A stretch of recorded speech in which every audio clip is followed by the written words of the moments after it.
썸붕은 사실 정답이 없습니다. 그냥 기도하세요. 아로하 이별주의 상담사 아로지입니다. 제가 지금까지 썸붕 영상을 왜 만들지 않았냐면 단순합니다. 어렵기 때문이에요.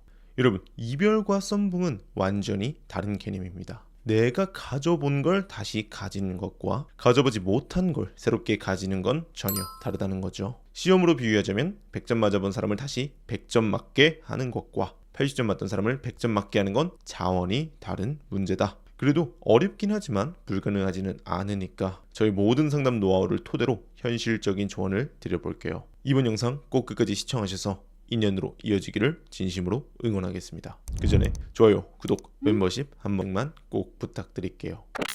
제가 실제 상담에서 가장 어렵다고 느끼는 경우가 언제냐면 본인 혼자 썸이라고 착각하고 오는 경우예요. 제가 여기서 썸의 정의에 대해 확실히 말씀드릴게요. 썸은 사귀자는 말만 안 나왔지 누가 봐도 연인 사이처럼 보이는 관계를 의미합니다. 연락이나 만남이나 스킨십 이런 것들 말이죠. 상대는 가볍게 알아가는 중이라고 생각을 하는데 여러분 혼자 썸 탄다고 착각하면 어떻게 된다? 사고다.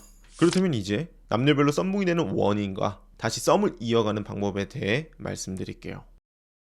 먼저 여성분들부터 살펴볼게요. 일단 여성분들이 썸붕이 되는 가장 큰 이유는 남자가 연애할 만큼 마음에 들어하지 않기 때문이다. 그러다 보니 적극적으로 대시를 하지 않거나 확실하게 관계 정립을 하려고 하지 않는다는 거죠. 애매하게 카톡만 나누는 친구가 되거나 술 마시다가 전화하고 가끔씩 부를 수 있는 정도의 관계밖에 되지 않아요. 이 상태에서 여자가 먼저 다가가거나 빨리 고백해라며 닥달하면 어떻게 된다? 망한다. 더 매력이 식어버린다. 그럼 이런 경우에는 어떻게 해야 하냐? 한순간에 뜨뜻미지근해지고 애매하게 구는 남자의 행동을 확실하게 지적해야 합니다. 예시를 들어드리면 이런 식으로 흐지부지 정리되는 게 불편해서 내가 먼저 연락 남겨. 갑자기 한순간에 변하는 이 태도가 어떤 의미인지는 알겠는데 앞으로 최소한의 책임감은 가졌으면 좋겠어. 서로 불편한 일 없게 번호는 지울게. 혹은 차단할게. 이런 식으로 완전히 강하게 나가고 정리하셔야 합니다. 쉽지 않죠? 그런데 만약 이런 메시지 보내는 것 자체가 너무 유치하다 하시는 분들은 어떻게 해야 돼? 그냥 다른 남자 만나서 어울리는 것을 자연스럽게 드러내는 수밖에 없습니다.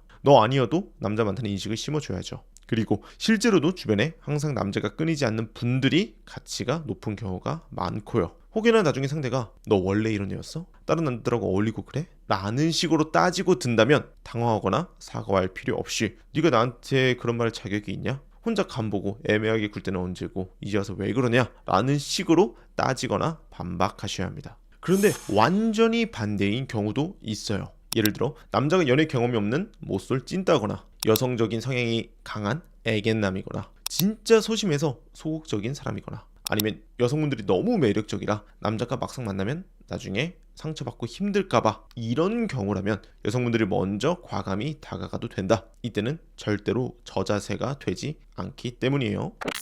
다음은 남자입니다. 남자가 썸붕되는 이유도 기본적으로 여자도 그만큼 안 좋아하기 때문이긴 하지만 조금은 달라요. 여성분들 중에는 주변에 남자를 두고 즐기는 분들도 계시지만 한편으로 대부분의 여자들은 처음에 남자에게 큰 호감이 없어도 시간이 지날수록 좋은 점이 보이면 마음을 여는 경우가 대다수입니다. 쉽게 말해 천천히 가다가 빠르게 마음이 열리는 경우가 생긴다는 거죠. 그런데 우리 남자들은 어때요? 좋아하면 그냥 불도저예요.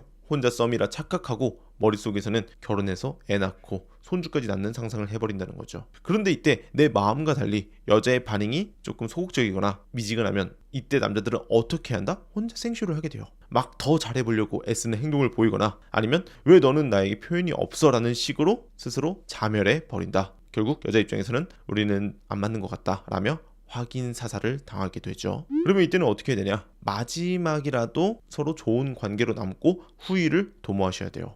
예를 들어 잘 지내냐? 나도 많은 사람들 만나면서 바쁘게 지내다 보니까 스스로가 좀 피드백이 되는 것 같아. 그 당시에 내 행동들이 내 감정만 앞세우고 이기적인 모습을 좀 보였던 것 같아서 내가 너에서 부담스럽고 안 맞다고 느꼈을 것 같아. 나중에 서로 좀 마음 풀리면은 그때 내가 귀한 밥 한 끼, 술 한잔 살 테니까 가벼운 마음으로 웃으면서 봤으면 좋겠어. 그럼 잘 지내. 이런 식으로 그냥 쿨하게 좋게 마무리 짓고 시간이 지나고 다시 접근을 하는 방법밖에 없어요.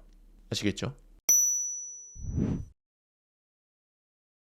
자, 여러분, 썸붕은 사실 단순합니다. 가끔은 서로 표현이 서툴러서 어긋나는 경우도 있지만 대부분 서로가 서로를 그만큼 안 좋아하거나 연애에 대한 확신이 들지 않기 때문이라는 거죠. 그런데 여기서 꼭 기억해 주셨으면 하는 게 있어요. 이 썸붕이 바로 여러분의 잘못이 아니라는 겁니다. 연애에도 취향이 있고 그냥 서로 안 맞는 사이도 분명히 있거든요. 그렇다면 여러분들이 가져야 할 마음가짐은 단 하나라는 거죠. 겸허하게 받아들이고 여러분 스스로 연애까지 이어지지 못하게 망치는 행동만 주의하자라는 마음으로 지내셨으면 좋겠습니다. 아시겠죠? 오늘 제가 준비한 영상은 여기까지입니다. 도움이 되셨다면 좋아요, 구독 한 번씩만 꼭 부탁드리고 저는 다음에 더 유익하고 재미있는 영상으로 인사드리겠습니다. 아로제였습니다.